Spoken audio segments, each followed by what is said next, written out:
നമസ്കാരം.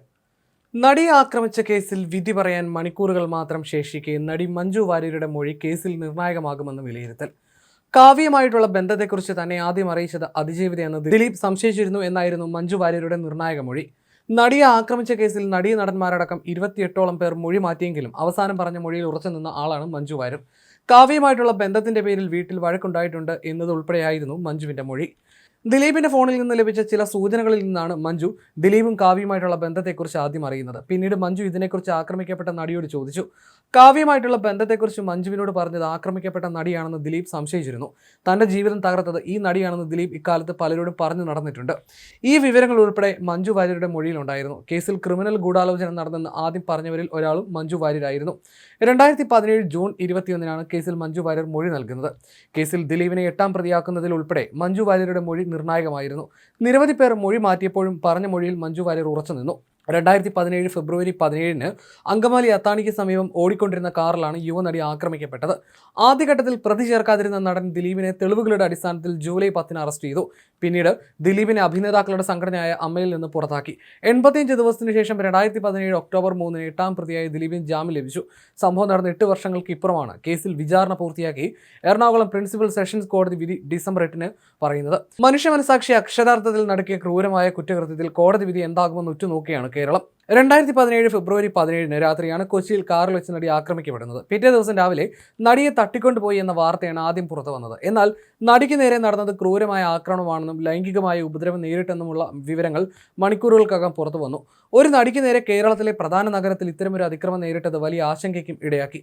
സംഭവത്തിൽ ഫെബ്രുവരി 18 തന്നെ നടി സഞ്ചരിച്ചിരുന്ന കാറിന്റെ ഡ്രൈവറായ മാർട്ടിനെ അറസ്റ്റ് ചെയ്തു. ഫെബ്രുവരി 19 കൊട്ടേഷൻ സംഘാംഗങ്ങളായ വടിവാൾ സലീം, പ്രദീപ് എന്നിവർ കൊടിപ്പിടിയിലായി. ഫെബ്രുവരി 23 ഒന്നാം പ്രതിയായ പൾസർ സുനി അറസ്റ്റിലായത്. കോടതിയിൽ കീഴടങ്ങാനെത്തിയ പൾസറിനെ അതിനാടകമായി പോലീസ് കസ്റ്റഡിയിലെടുക്കുകയായിരുന്നു. പൾസർ സുനി അറസ്റ്റിലായി ആഴ്ചകൾക്ക് ശേഷമാണ് സംഭവത്തിലെ ഗൂഢാലോചനയുമായി ബന്ധപ്പെട്ട് നടൻ ദിലീപിലേക്ക് അന്വേഷണം എത്തുന്നത്. 2017 ജൂൺ 28 അന്വേഷണ സംഘം ദിലീപിനെ ചോദ്യം ചെയ്തു. തുടർന്ന് ജൂലൈ 10 ദിലീപ് അറസ്റ്റിലായി. ഗൂഢാലോചന കുറ്റമടക്കം ചുമത്തിയായിരുന്നു ദിലീപിനെ പോലീസ് കേസിൽ പ്രതി ചേർത്തത്. അതേസമയം നടിയെ ആക്രമിച്ച സംഭവത്തിൽ ഗൂഢാലോചനയുണ്ടെന്ന് ആദ്യം പ്രതികരിച്ചവരിൽ ഒരാൾ നടി മഞ്ജു വാര്യരുമായിരുന്നു. സംഭവം നടന്നതിന്റെ പിറ്റേന്ന് നടിക്ക് പിന്തുണ അർപ്പിച്ച് കൊച്ചിയിൽ സംഘടിപ്പിച്ച പൊതുയോഗത്തിലാണ് മഞ്ജു വാര്യർ ഗൂഢാലോചനയുണ്ടെന്ന് ആദ്യം പറഞ്ഞത്. നടൻ ദിലീപും ഇതേ വേദിയിലുണ്ടായിരുന്നു. അന്ന് പൊതുയോഗത്തിൽ മഞ്ജു വാര്യർ നടത്തിയ പ്രസംഗം ഇങ്ങനെയായിരുന്നു: ഇവിടെ ഇരിക്കുന്ന പലരെയും, ഞാനടക്കമുള്ള പലരെയും പല അർദ്ധരാത്രികളിലും അസമയങ്ങളിലും ഞങ്ങളുടെ വീടുകളിൽ സുരക്ഷിതരായി കൊണ്ടാക്കിയ ഡ്രൈവർമാരുണ്ട്. അതുകൊണ്ട് എല്ലാ സഹപ്രവർത്തകരെയും അങ്ങനെ കുറ്റം പറഞ്ഞിട്ട് കാര്യമില്ല. പക്ഷേ ഇതിന് പിന്നിൽ നടന്നിരിക്കുന്നത് ക്രിമിനൽ ഗൂഢാലോചനയാണ്. ഈ ഗൂഢാലോചനയ്ക്ക് പിന്നിൽ പ്രവർത്തിച്ചവരെ നിയമത്തിന് മുന്നിൽ കൊണ്ടുവരാനുള്ള പ്രവർത്തനങ്ങൾക്ക് അങ്ങേയറ്റം പൂർണ്ണമായ പിന്തുണ നൽകുക എന്നതാണ് നമുക്കിവിടെ ചെയ്യാൻ സാധിക്കുക. അതുമാത്രമല്ല, ഒരു സ്ത്രീക്ക് വീടിനകത്തും പുറത്തും അവൾ പുരുഷന് നൽകുന്ന ബഹുമാനം അതേ അളവിൽ തിരിച്ചു കിട്ടാനുള്ള അർഹതയുണ്ട്. ആ ഒരു സന്ദേശമാണ് ഞാനിവിടെ എല്ലാവരെയും അറിയിക്കാൻ ആഗ്രഹിക്കുന്നത്. നമ്മുടെ സമൂഹത്തിന് എല്ലാ നന്മകളും ഉണ്ടാകട്ടെ എന്ന് എല്ലാവരോടും അഭ്യർത്ഥിച്ചുകൊണ്ട് നിർത്തുന്നു. നന്ദി എന്നായിരുന്നു വാക്കുകൾ. നടിയെ ആക്രമിച്ച കേസിൽ 1ാം പ്രതിയായി പൾസർ സുനി അറസ്റ്റിലായതിന് പിന്നാലെയും മഞ്ജു വാര്യർ ഇക്കാര്യം ആവർത്തിച്ചു.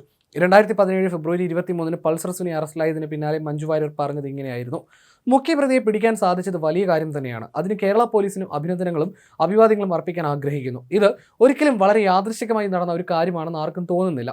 വളരെ ആസൂത്രിതമായി നടന്ന കുറ്റകൃത്യം തന്നെയാണ്. അങ്ങനെയാണ് ഞാനും നിങ്ങൾ എല്ലാവരും മനസ്സിലാക്കിയത്. ഇതിൽ കൂടുതൽ അന്വേഷണങ്ങൾ നടന്ന് എല്ലാ സത്യങ്ങളും പുറത്തു വരുമെന്ന പൂർണ്ണ വിശ്വാസം എനിക്കുണ്ട്. ഞങ്ങളും നിങ്ങളെപ്പോലെ പ്രതീക്ഷയോടെ കാത്തിരിക്കുകയാണെന്നായിരുന്നു മഞ്ജു പറഞ്ഞത്.